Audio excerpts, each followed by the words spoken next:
Welcome back to the bottom line up front. I'm Matt, And I'm Stefano, the Chief Intelligence Officer of Artorias.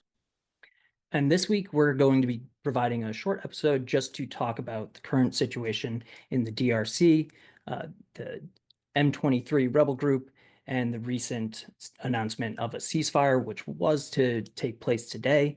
However, from what we've heard, there has still been fighting to the south. Most people were under the impression with the original statement, at least those in the international community, that when they said that they would not be moving any further south or attempting to take the capital city of South Kivu, that we might actually see a humanitarian corridor opened to Goma, which is the largest city in North Kivu. Um, However, the airport in Goma, which would be the most important aspect of getting aid into the region, is still closed. So the region has seen intense fighting. There's a history to this. The largest player would be the M23 rebel group, which is part of a larger coalition, but it's by far the most important and most powerful of these rebel factions that are fighting in the country's northeast. And this is right on the border with Rwanda and Uganda. And over the years, M23 has built up its forces playing on ethnic tensions between the Hutu and the Tutsis. And what we have seen is support, although they'll deny it, from the Rwandan government, with a UN report last year saying as many as 4,000 troops supporting the M23 and utilizing them as a proxy to gain control of Goma. Now, Goma is very important because Goma has a lot of untapped minerals, and being right on the border, it's very easy to then get those minerals into Rwanda. So that's what we're here to talk about today. Like I said, this is just a quick update. Hopefully later in the week or sometime next week, we'll be doing a deeper dive with one or maybe two experts on this region and talk about Africa as a whole. But that's pretty much where we're at today. So we want to talk about some of the players. We want to talk about the UN's role. And I think what we've heard so far is that there's still fighting in the South. So Stefano, what is your take on the ceasefire? We've seen these before. Do you imagine that this is something that's going to hold? It's been put in place as a humanitarian ceasefire. Do you think we're going to see humanitarian aid? What is your perspective on all this? Yeah, so I think the situation in the Democratic Republic of Congo and this latest offensive in Goma, which started approximately around 23 January and ended on 30 January. So it was about a week where the M23 rebels seized control of the capital of North Kivu province of Goma. And that week offensive was a pretty intense military operation where significant amount of casualties actually occurred not only with the Democratic Republic of Congo military forces, but also within the UN peacekeepers that are there, right? So we have the UN peacekeepers, MONUSCO, who is actually the largest peacekeeping force that the UN has, and there's a specific UN mandate that authorized an additional military force within the UN that has besides Haiti, which we talked about in a previous episode with Austin, this was really the first one in a very long time that had a mandate for offensive military operations called the Forces Intervention Brigade. Now, this specific brigade within the United Nations MONUSCO mission is composed of soldiers from South Africa, Tanzania, and Malawi. And a lot of them are actually composed by special forces. What the interesting aspect of this is that this offensive kind of laid bare the failures of the United Nations mandate in the Democratic Republic of Congo. And so one of the things that we need to look and analyze is how did this failure, really happen? And how is it that in 2012, when, this historically, if we go back over 12 years ago, when the first time Goma fell, the UN peacekeepers, specifically this specific brigade composed of South Africa, Malawi, and Tanzania, when they were deployed in 2012, they were successful in regaining control of Goma, right? And there does appear to have been more of an international outcry, specifically directed against Rwanda. Because as you mentioned, I mean, the M23, in many ways, it's almost to an extent the conversation should be, how much of is M23 really independent of Rwanda? I mean, you can make the argument, fairly so, that M23 is an extension of the Rwanda Defense Forces, right? There has been extensive reporting that lays out how the Rwandan military, in and of itself, directly operates inside the constructs of M23, and where Rwandan soldiers are part of the M23 rebels. Right. And so when we look at 2012, and now we're comparing it to now to 2025, how is it that the M23 rebels were not only successful in seizing Goma, but really in a week time frame, right? 1 week, 7 days. And I think that's something that will take a lot more in-depth analysis, and I think that would take a lot. But I think that's the significant event. And again, this could kind of highlight a situation where, when we're analyzing crises around the world, but not only in Africa, where a situation like the North Kivu conflict, although it was still very active, if you were looking at 2024, especially towards the end of 2024, one of the main areas of concern and violence that we're seeing in the same province, North Kivu, that was being analyzed was the rise of kind of this ISIS affiliates operating in that specific region in Africa, targeting villages in the North Kivu province and causing significant amount of casualties. And then in 2025, right, this lightning offensive by the M23 rebels really seized control of Goma. And I think the key question that needs to be asked and analyzed is, what was the motivation for this latest round of offensive, right? What led to it? What caused it? If you talk to Rwanda and the M23 rebels, they'll always kind of use their justification for this offensive is the threat of the FDLR rebels, right? These are an anti-Paul Kagame rebel group that is based out of North Kivu, that a lot of them, were members of kind of this Hutu supremacist that led to the Rwanda genocide in 1994. Right, but the latest UN estimate indicates that at most the size of this group is about 1,000 rebels, and if anything, if you look within the last couple of years, the Rwanda has actually commended the Democratic Republic of Congo's efforts at tackling the FDLR rebels. And I think one of the key aspects of this, which I think we deserves a little bit more of analysis and conversations, is kind of the mineral rights in the North Kivu conflict, because that's always been kind of the underlining reasons, right? There's this facade, in a way, of these historical grievances because of the Rwanda genocide that obviously led to the First and Second Congo War in the mid to late 90s to early to mid 2000s. Which, for those our listeners who don't know, the First and Second Congo War were the most violent wars since World War II, with the most amount of human loss, right? And you can tie that conflict, that war, specifically to the Rwandan genocide. But this latest round of finding, and even some of the findings that we've seen recently within the past couple of years in North Kivu province, it's easier to kind of connect the dots to these issues of mineral rights.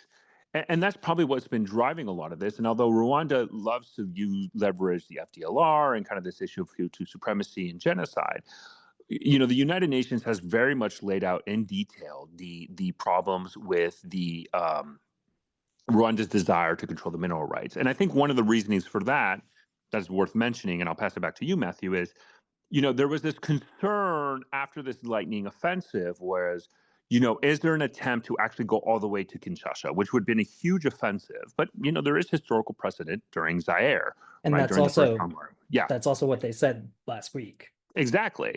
And so there was this concern. And now what we're seeing is the M23 rebels claiming, there's this ceasefire. I think South Kivu was the next province that, if there was to be an offensive, would occur there. But to be honest, I think right now the situation shows is that the M23 is the power back, the main power in North Kivu province. And really, it's Paul Kagame, who nobody, unlike 2012, where the Obama administration threatened sanctions and there was a lot of international condemnation and pressure, we're just not really seeing this latest round. Yeah, so I mean, you definitely covered a lot of ground there. I think, just going back to quickly touch on the UN's mission, um, I think this has caused a lot of doubt in their capabilities. So back in 2022, there were protests where the UN forces engaged against the protesters and killed at least 15 civilians. And then there was another instance where there was a protest and it was actually the DRC forces, the FADRC, who engaged with the protesters, killing more than 50. And the problem with that is the UN forces were looking on. The original mandate, even if we take this offensive capability that the Force Intervention Brigade has off the table, the original mandate was protecting civilians. That was something that they could step in and try and prevent, and they didn't.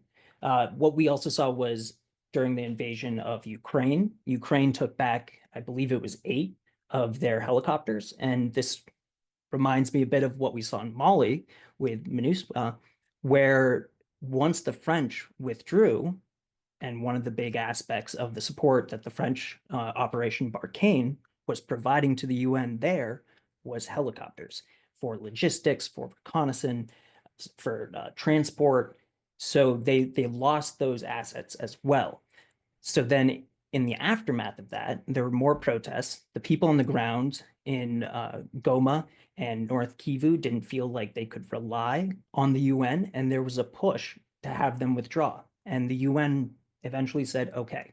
And that was, I believe, it was 2024. And in July, they started phase one of that withdrawal in 2024.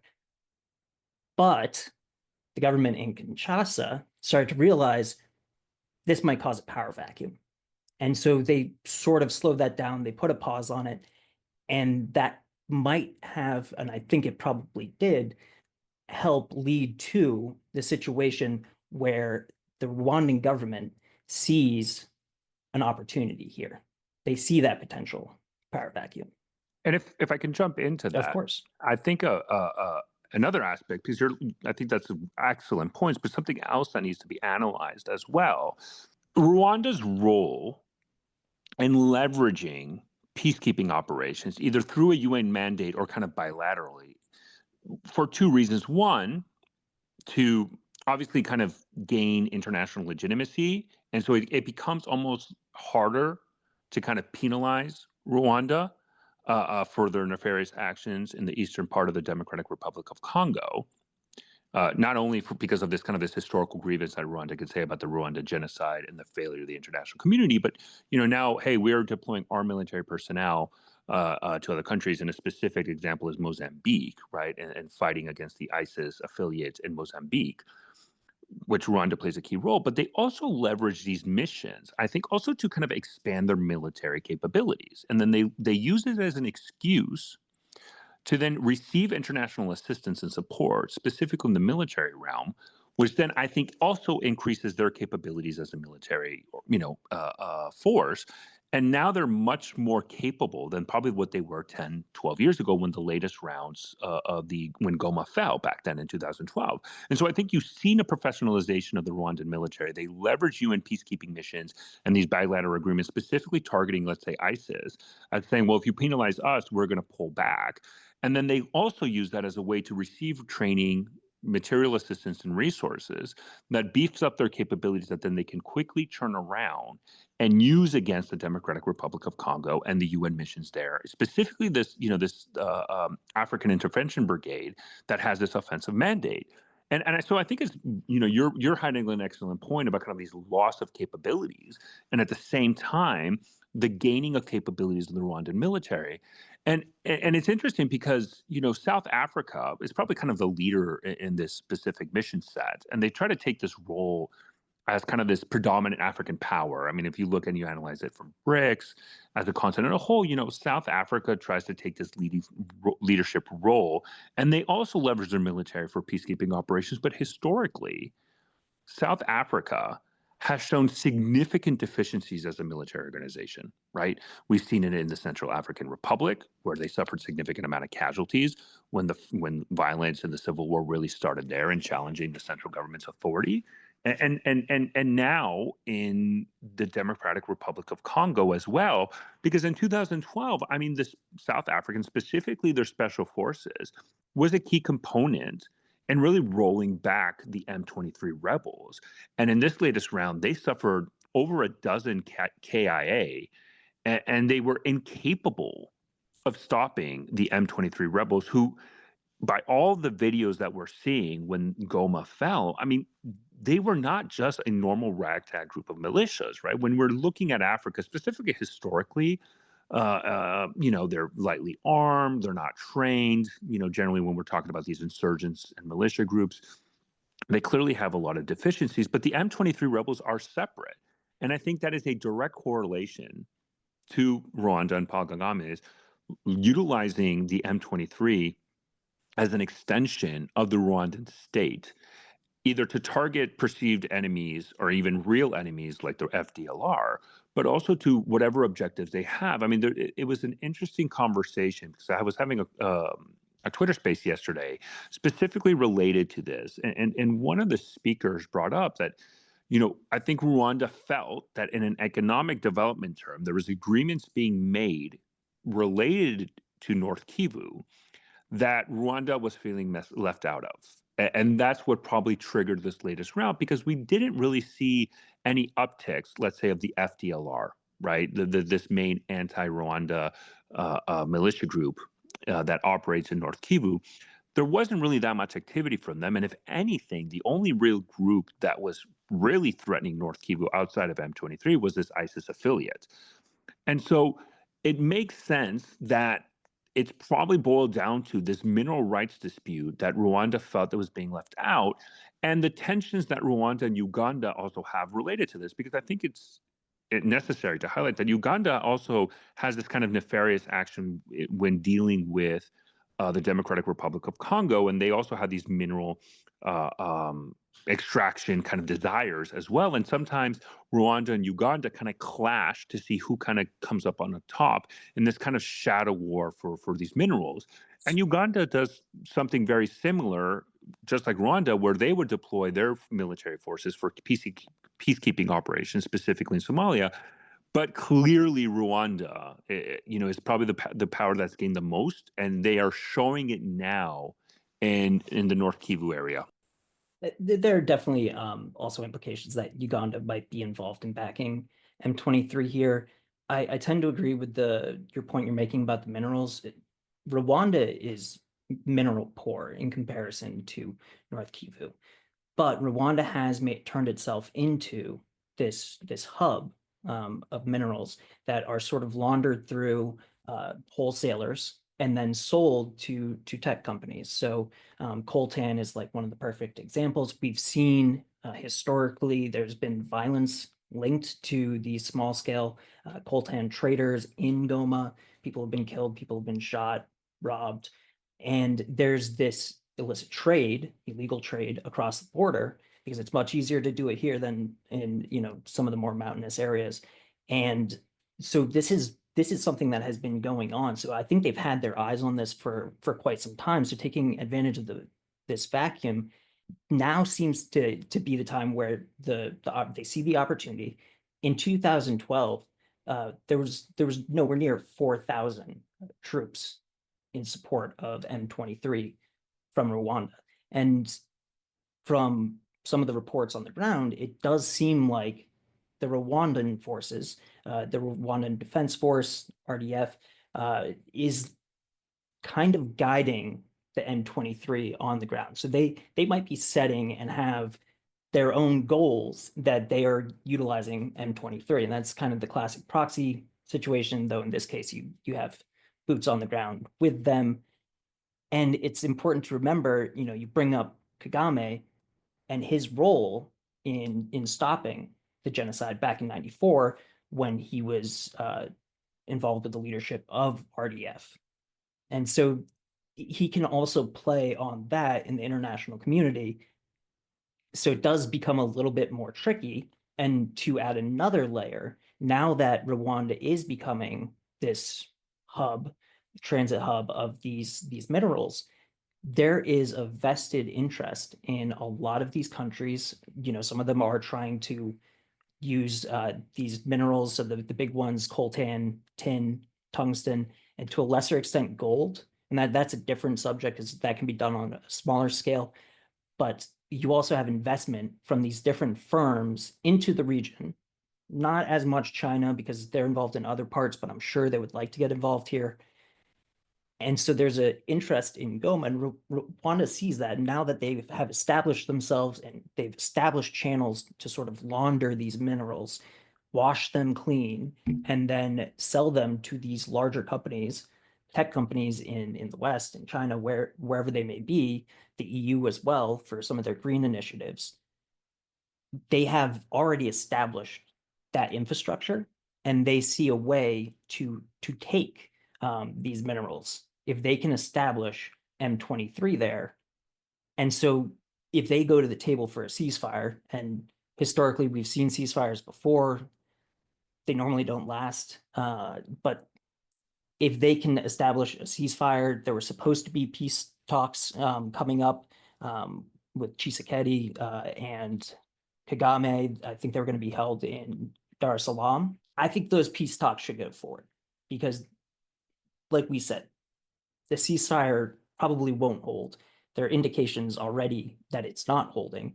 And until they open the airport, I don't think this is by any means the end of the fighting. And there is obviously an invested interest in Kinshasa for the DRC to regain control of this mineral rich region because we could be talking trillions of dollars of minerals at stake here. And And and and and I there are think people that want to do yeah. that at scale. And we are seeing in the DRC though, especially during the offensive, how there was kind of this rallying cry for war against Rwanda, even kind of an open declaration of war against Rwanda. But I think where Rwanda has a lot of leeway, unlike 2012, is the situation from an international community perspective, where we are seeing the European Union initiate kind of these almost for sure condemnation, but even possibility of issuing sanctions against Rwanda for this latest round of offensive. But the United States, just with the Trump administration coming into office, the State Department is not even established, set up, and clearly, the Trump administration has shown no real interest in Africa. And I think Paul Kagame kind of knows that and is probably leveraging that because in 2012, I mean, the Obama administration was very forceful, and that the sanctioning and the threats of further sanction really deterred Rwanda, which I think now in 2025 in the United States, that's not really kind of a focal area for the United States, and where we're not going to see that kind of push forward. And I think Paul Kagame knows this, but it's important to highlight one additional thing about Paul Kagame is, people might view him as kind of this liberation fighter who ended the Rwanda genocide, which is true, but he's become an absolute authoritarian dictator. I mean, he has clamped down on any notion of opposition. He has conducted his intelligence services and military are responsible and directly accused of conducting assassination campaigns in Africa against, opposition figures to the current regime. They kidnapped even key opposition figures that were residing in the United States, and they managed to trick them to go to Dubai, and then they were kidnapped. And so Paul Kagame is in a situation where he rules Rwanda as an absolute dictator with no possibility of a legitimate opposition. But he leverages this idea of the freedom fighter that stopped the Rwanda genocide, which is true, as this an excuse to kind of solidify power and control. And this ethnic division and this idea in Rwanda, I mean, Paul Kagame has no issues going against Tutsi political figures as long as they oppose him. And there's always this very interesting aspect when you're analyzing Paul Kagame and Rwandans who criticize the regime in Rwanda currently, where there's almost like this set talking point of these are people who denied the genocide, right? The génocidaire, the kind of this French term of you're criticizing Paul Kagame, that means you supported the genocide or you did nothing to stop it. And it's a very effective talking point that they use to kind of limit any criticism. And in the end of the day, I think Paul Kagame is interested, one, in absolute power, two, in mineral resources, but also three, I do believe that Paul Kagame has this idea of Rwanda becoming a major player in Africa, at least in East Africa.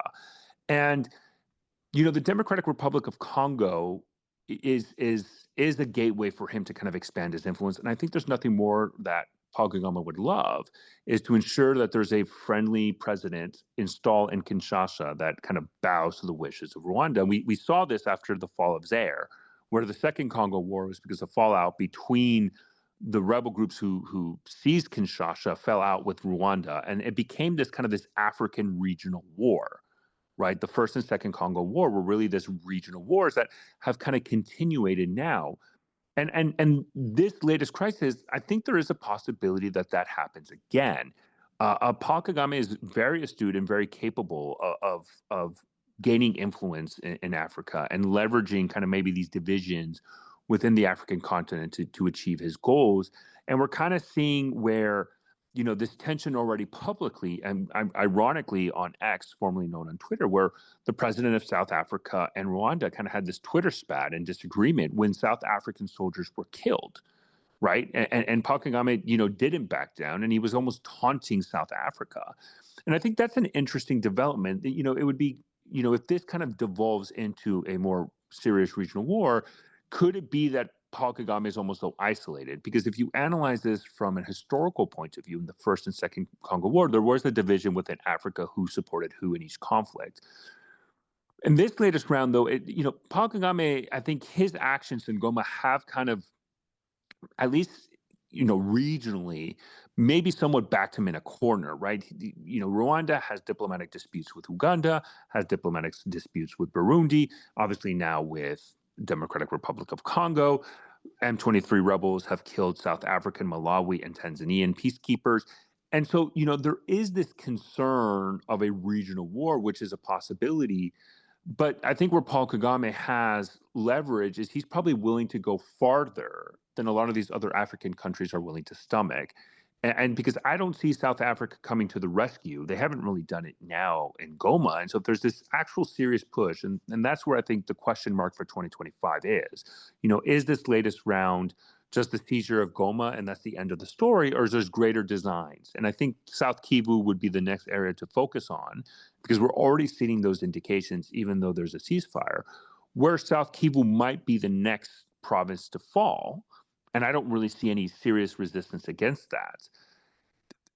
Does Paul Kagame leverage saying, I'm willing to go farther than you, get in my way, and I will trample you? And I just don't see a lot of African countries willing to stand up to Paul Kagame. And if anything, they might see this as an opportunity to even gain their own regional, national, or even economic interest. And they jump in support of Paul Kagame, which is what we've seen historically in the past.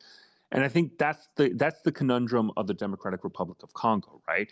It's a resource-rich country, but at the same time, one of the least developed countries in the world that also has a long history of extreme violence that can pull multiple African countries either directly, indirectly, or through proxy into violent conflict. Well, and it's important to keep in mind that Kagame has been in power since what, 2000, right? So it doesn't look like he's willing to give that up anytime soon. We've seen him trying to consolidate some support, like the hospital in Kigali has seen pretty impressive improvements. That's always part of, building that support among the populace. And you mentioned this spat between Kagame and Ramaphosa in South Africa. The tweet was something accusing Ramaphosa of sending his soldiers in to fight the DRC's war for them as the DRC is killing its own people. So that goes right back into the conversation you were having or that you were laying out about the framing of this around the FDLR and saying that no, this is the DRC killing its own people.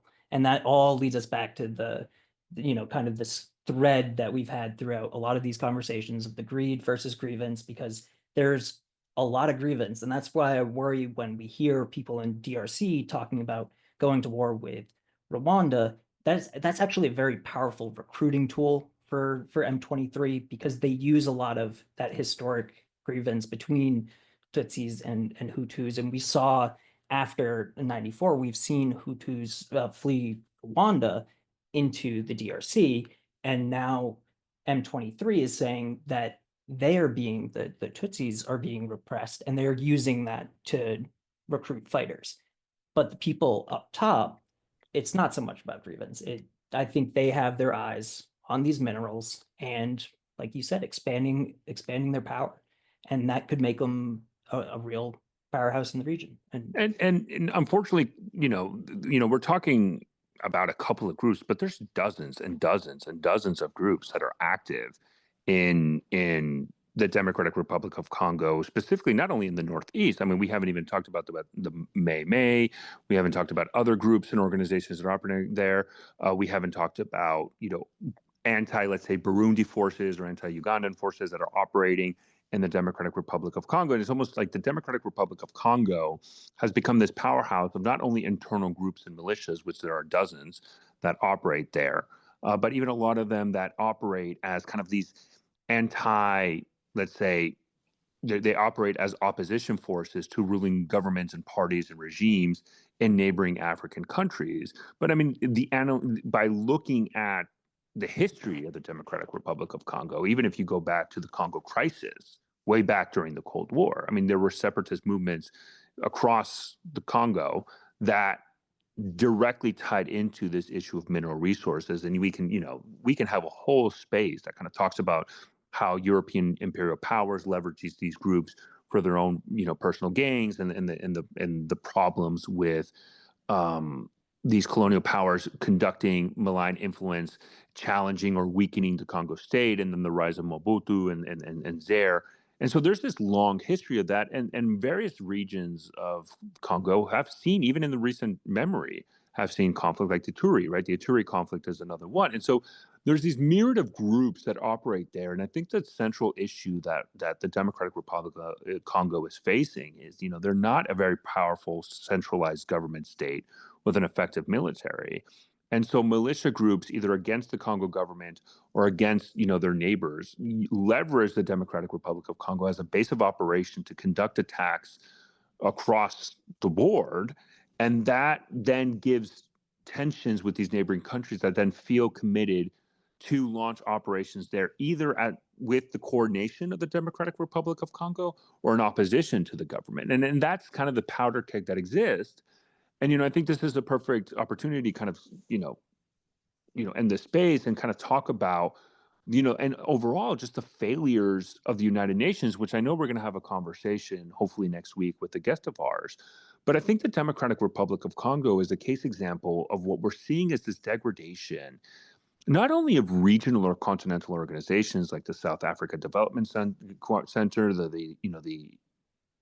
organizations that represent Africa, the East Africa Regional Council, et cetera, but even just the African Union and the United Nations, and their inability to really pacify a region that has almost seen a constant state of war for the last 20 to 30 years.